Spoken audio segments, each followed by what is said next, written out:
Snow draped the prairie like a burial shroud. The wind hissed low, weaving through the broken fence posts and brittle grass. A hawk wheeled high above, circling as if searching for something lost. Below, a lone rider cut a dark line across the whitened earth. His horse moved slow and tired, not from distance, but from the weight of a man who no longer believed in destinations. Silas Boone hadn't always ridden alone, but that was before the war. Before the blood and fire, before he'd buried a wife and son under a tree stump marked only by stones and silence. Now he lived where no one else wanted to, deep in the ribs of Wyoming territory, tucked into a cabin built by his own rough hands. A man didn't need much after he'd lost everything worth needing. The chimney still smoked, but only just. Winter bit hard this year, and the last woman who kept the place clean had packed up and gone east after her husband vanished in the snow. So he rode into town one Thursday, looking for someone who'd work for coin, jerky, and coffee. That's when he saw her. She stood near the supply store, back straight, eyes down, sleeves pulled over thin wrists. Clara Duval, they said. Widow. Didn't speak much. He asked if she cleaned. She nodded once. Said she could come twice a week, but never after sundown. No fuss, no questions. He didn't like mysteries. But he hated dust more. The first day she came, she didn't knock. Just stepped inside with the cold on her shoulders, hung her shawl by the door, and started sweeping. Her clothes were worn but neat, hands quick and practiced. She moved like someone who'd spent their life erasing evidence, quiet, precise, and fast. She didn't ask about the scars on his face or the rifle by the bed. And he didn't ask why she flinched at the sound of boots on floorboards. He paid her in silver and dried elk. She nodded her thanks and left without another word. The next week, it snowed heavy. He expected her not to show. But she did. Always just before noon, always gone before the sky bruised orange. One afternoon, she was scrubbing the window panes, and he caught her standing still, frozen in place. Her fingers had touched something under the bed, a small, broken toy soldier, carved from pine, worn smooth by years of small hands. Her eyes flicked up, found his. He said nothing. She placed it on the sill and went back to work. That night, Silas drank until the cabin blurred around him. He dreamed of fire, a farmhouse he couldn't save, a little boy calling out from smoke, clutching a toy just like that one. He woke cold and ashamed. The next day, Clara came and cleaned the ash from the hearth without a word. She worked barefoot, sawless tough as leather, humming some forgotten hymn under her breath. He tried to offer her boots once. She refused. He began watching her differently, not with hunger, but with that old dead ache that stirred when something soft and sad brushes against something broken. She never smiled, but she didn't frown either. She just existed, like a tree clinging to rock in a windstorm. He started noticing things. How she always glanced back before leaving. How she avoided town on market days. How she carried a small pouch with thread and needles, but never used them in front of him. There was something tight beneath her skin, like a truth bound too long. One evening, he finished chopping wood and noticed her silhouette crossing the back field, not toward the road, not back to town, toward the ridge. He saddled his horse, gave her a good head start. Then followed. The trail wound into thick pine, up the slope, past where the snow sat deeper and the air stung harder. He kept his distance, staying in the trees. Then he saw it, a shack, half hidden in a fold of land, shielded by windbreak and brush. Smoke curled from the chimney. Pale candle light flickered inside. He stepped closer, boots crunching softly in the ice-crusted ground. Then, laughter, childlike, high-pitched, multiple voices. He crept toward the frosted window. There, through a streaked pane of glass, he saw them, 7 children, ragged, barefoot, but glowing with life. One stirred soup over a fire, another danced in place. A baby swaddled in Clara's shawl. A girl fed her a chunk of stale bread, and Clara, her braid loose, face soft, knelt beside them, wiping a nose, brushing hair behind ears, her lips moving silently with care. Silas backed away. Heart hammering. The wind howled through the trees. Everything made sense now. The guarded eyes, the hurried exits, the silence. She wasn't hiding from something. She was hiding someone. 7 someones. A twig cracked under his boot. The candle flickered. A child's eyes turned toward the window. Silas slipped back into the dark, snow swallowing his tracks. Tomorrow, he would confront her. But tonight, he rode home, with more questions than answers, and a fire rekindling inside him he thought long dead. Asterisk. Silas returned the next morning before the frost had melted from the porch rail. The sun was just a low smudge on the eastern hills, bleeding orange over snow. He didn't knock, just stood behind a tree line, watching. Inside the shack, Clara moved like a woman rehearsing quiet grace in a world that punished noise. Her shawl wrapped around her shoulders, sleeves rolled up. She tore stale bread into pieces and handed them out. 7 small hands reached forward, eager, patient. They didn't squabble. They'd clearly learned hunger was best managed in silence. One boy wore no shoes, his feet wrapped in cloth. Another coughed into a rag, red blooming through the fabric. The eldest girl, maybe 10, helped the baby sit upright. Their clothes were threadbare, patched many times to count. A cracked tin cup was passed from child to child, each taking a careful sip before handing it off. The roof above them leaked in one corner, where snowmelt dripped into a pot. The walls leaned inward, crooked like old bones. And yet, the children didn't cry, they didn't complain. They existed within a kind of warmth that had nothing to do with fire, the warmth of someone trying, against all odds, to protect them. A breeze lifted the curtain. Clara turned suddenly, as if sensing eyes on her. Silas stepped back into the trees, heart thudding like hooves. He rode home angry, though not at her. Angry at the world, angry at the way women like Clara had to stitch their lives together with threads no one else could see. That night, he sat by the fire and stared at the broken toy soldier again. This time, he didn't drink. The next morning, Clara arrived at the cabin on schedule, hair tucked, eyes down. She moved toward the stove, but Silas stopped her. You gonna tell me why you lied? She froze. I saw the shack, he added. Saw the kids. A long pause. Her eyes didn't lift. Why didn't you say anything? He asked. Clara finally looked up. Her voice came out low, brittle. What would you have done if I had? He didn't answer. Because he didn't know. She exhaled, slow and bitter. My husband drowned for a piece of land that never came. River. Rose to fast. He was trying to reach the rail office to file papers. They never even logged our names, just said we waited too long. Then folks came, tried to take the children, claimed they were wards now, claimed I couldn't feed them, said I was mad. She rubbed her hands together. I ran. Took them and ran. Been hiding since, cleaning cabins. Bartering where I can. Never staying too long. You think hiding'll keep him safe forever? No, but one more day is better than none. They stood in silence, just the ticking of the stove and the weight of truths spoken too late. He let her finish cleaning. That night, the sky split open with wind, the kind that sings death songs through the trees. Clouds rolled heavy. Snow came like it meant to bury the world. Silas bolted the doors and watched the horizon disappear. He didn't expect her to come in weather like this, but she did. Only this time, she didn't come alone. 7 children huddled behind her, wrapped in wet shawls and wool. One of the boys, the coughing one, looked nearly blue in the lips. She carried the baby under her coat. Roof gave, Clara said simply. Chimney collapsed. I didn't know where else. Silas stepped aside. No questions. The cabin filled with the sounds of new life, shivering breath, chattering teeth, boots thudding across planks. He threw logs into the hearth.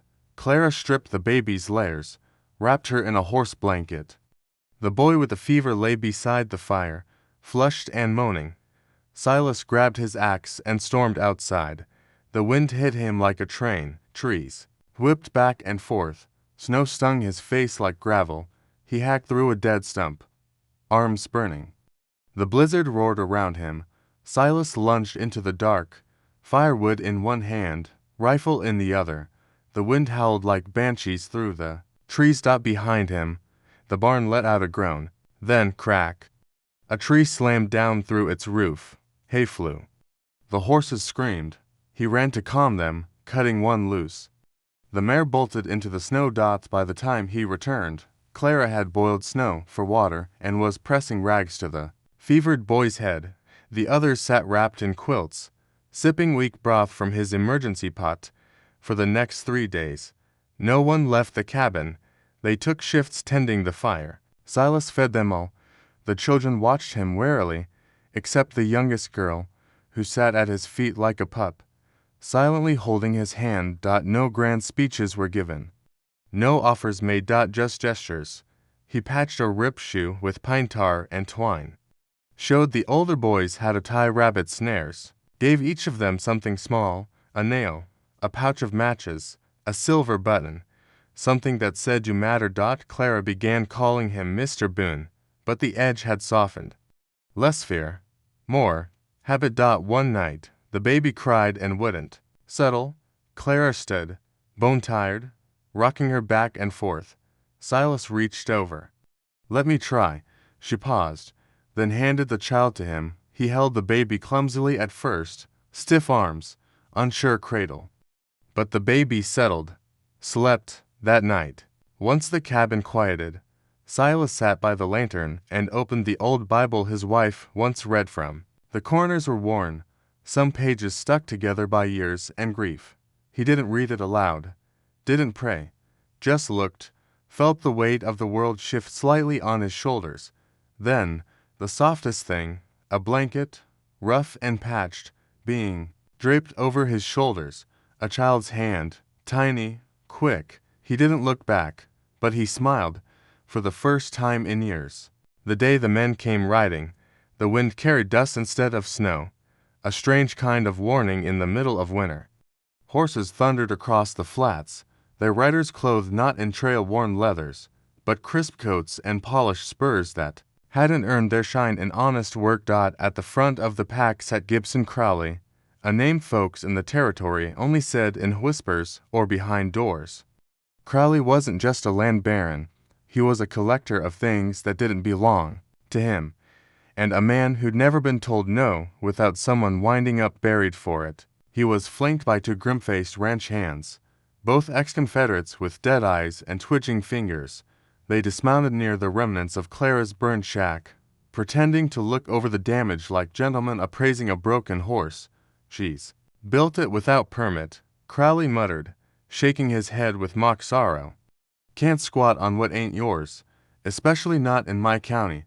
Silas watched from the tree line. Clara stood with her arms wrapped around Ruth, the oldest girl, holding her tight like a shield. The other children peered from behind her skirts, wide-eyed and quiet. "I can rebuild," Clara said, calm but firm. Crowley smiled the way vipers do when they find a warm rock. "Now why'd you do that, Miss Duval, when I've got a whole bunkhouse just sittin' empty? Heat, water, strong walls, you and the little ones be comfortable. I'd even send a wagon." Ruth recoiled behind her mother. One of Crowley's men laughed low. It was clear this wasn't about property. It was about power, about taking the last of what Clara had, not because he needed it, but because he could. Silas stepped forward from the pines. She said no. He said plainly. Crowley turned. "And who might you be?" "Someone who knows what vultures look like, even when they ride horses." There was a beat of silence. Guns didn't come out, but hands drifted to HOLSTRS. Crowley tipped his hat. "Didn't realize we had new law in these parts." "We don't," Silas said. "But we've got enough bullets." The air snapped taut. Then Crowley grinned and turned to mount. "Shame. I do hate seeing children sleep in the cold." He paused, one foot in the stirrup. "They won't last long. Neither will she. Just a matter of time." He rode off, His men followed. Dust, trailing like a storm in retreat. That night, Silas stood under the stars, jaw clenched. Clara was inside the cabin, quiet. The children slept in a pile near the hearth like pups. He felt the old ache crawling back into his ribs, the same one that told him he was made for killing, not keeping. He didn't belong here, didn't deserve it. I'm no father, he thought. Never was, never will be. He saddled his horse and rode east, alone, through the pine trail, past the creek bed where spring would bloom again, if they lived long enough to see it. The moon was high when he reached the clearing. A grave rested. There, overgrown with wild grass and choked with memory. His wife's. He knelt, pulled a folded letter from his coat, yellowed, unopened. He never gave it to her. Never said what he needed to. I should have been better. He whispered. But I wasn't. He pressed the letter into the soil, placed a stone over it, and stood. Then he turned around. He wasn't ready to be forgiven, but he was tired of running from who he could still become. By the time he rode back, Clara's shack was fire and ash. He found her on her knees in the snow, screaming, a sound that didn't echo, just swallowed everything around it. The kids stood frozen, coughing and crying and staring into blackened timbers. Ruth clutched the baby, her fingers burned from carrying her out of the flames. Silas didn't speak. He just opened his coat, gathered the nearest boy inside it, then another. Clara blinked up at him, ash on her cheeks. We ain't got anywhere left. He pointed toward his cabin. You do now. They moved like ghosts through the trees, one behind the other. Silas carried the youngest two. Ruth helped guide the others. Clara walked barefoot, her solace bleeding. At the cabin, Silas threw open the doors and lit every lamp. Then he started fortifying. Boards were hammered across windows. Traps were laid in the woods. Snares and fish hooks and barbed wire strung near the creek. He pulled the boys aside and taught them how to clean a rifle. Clara stitched old denim into a jacket for one of the middle boys, embroidered a badge across the chest with crooked thread. It read, Courage. The days were long, the work harder, but they became something. Not a family, not yet, but something closer than survival. Still, Silas knew Crowley wouldn't stop. Not without blood. So he rode again, but this time, not away. He headed northwest, deep into old woods where even the mapmakers quit guessing. There, he found the camp. Hidden in shadow and pine was a fire circle, low smoke curling above. Red Feather stood over a deer carcass, skinning in silence. He didn't look up. Been 10 years, he said. Silas dismounted. Still owe you. You do. You said if I ever needed help. Red Feather laughed, short and hard. I said that before you let your captain burn my cousin's village. Silas flinched, didn't deny it. I didn't light the match, but you stood and watched.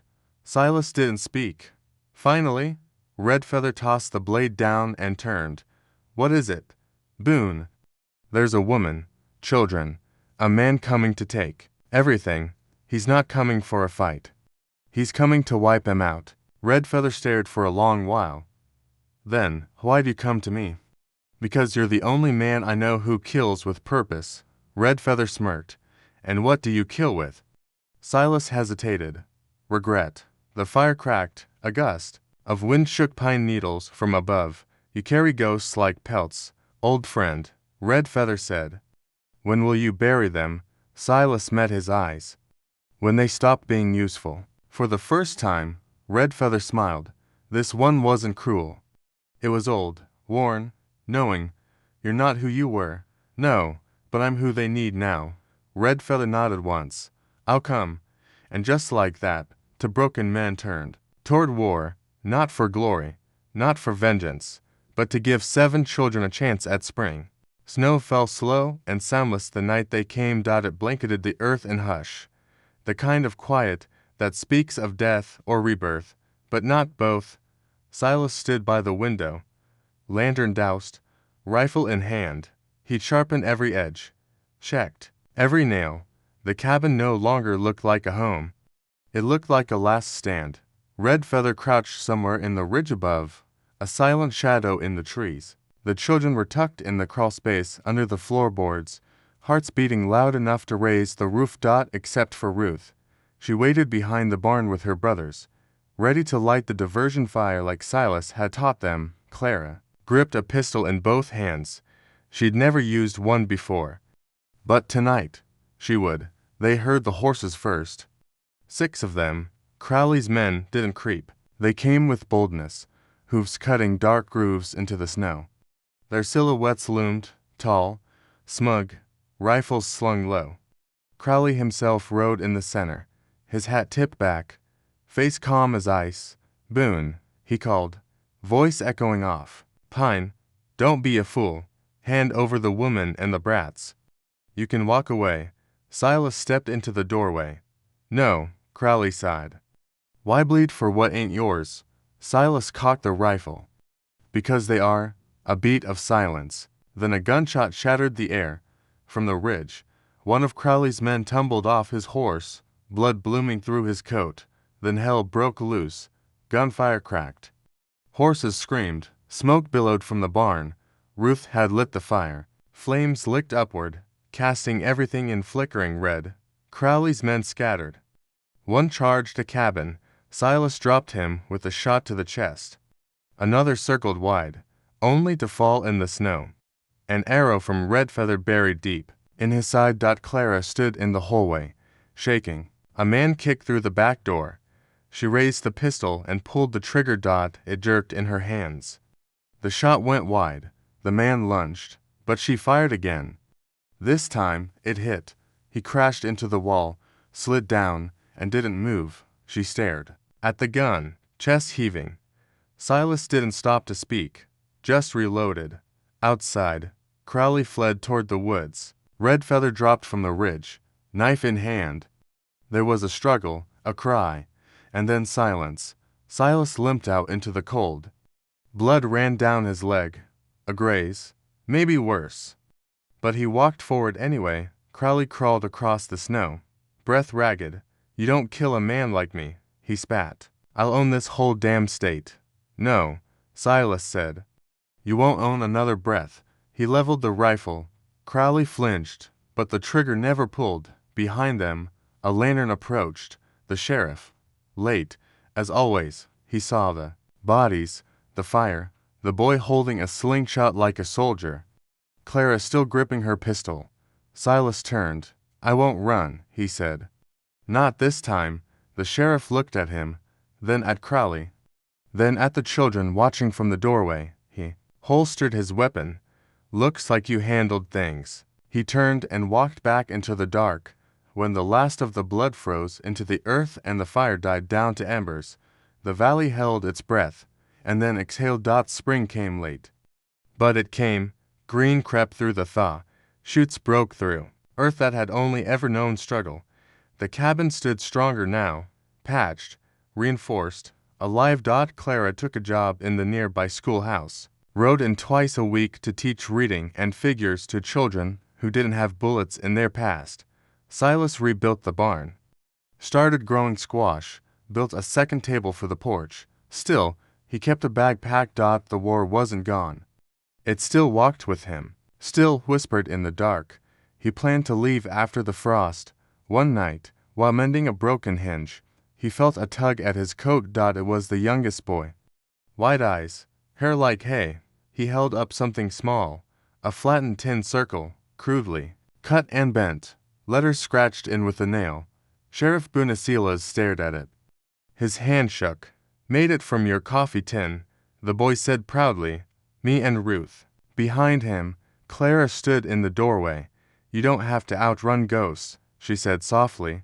"Just stop feeding them." He sat down on the steps. The boy climbed into his lap without asking. And for the first time in years, Silas let the world rest on his shoulders, and found it wasn't so heavy anymore. That summer, they planted, the fields behind the cabin filled with little hands pressing seeds into soil. The children laughed, shouted, got dirty. Clara sang as she worked, humming the same song Silas had heard all those months ago. He watched her from the porch. A hawk circled high above. Slow, lazy, no longer hunting. Silas tipped his hat back, rifle resting against the wall, the tin badge hung from a nail, catching sunlight. The land was still hard, but now something grew. Sometimes, the strongest homes are built from loss. The bravest families, found, not born. In a land that tried to break them, they chose to rise instead. If this story moved you, please like, subscribe, and share it with someone who still believes in second chances. Tell us in the comments, what would you have done if you found someone hiding 7 children in a shack? Until next time, stay brave, keep the fire burning,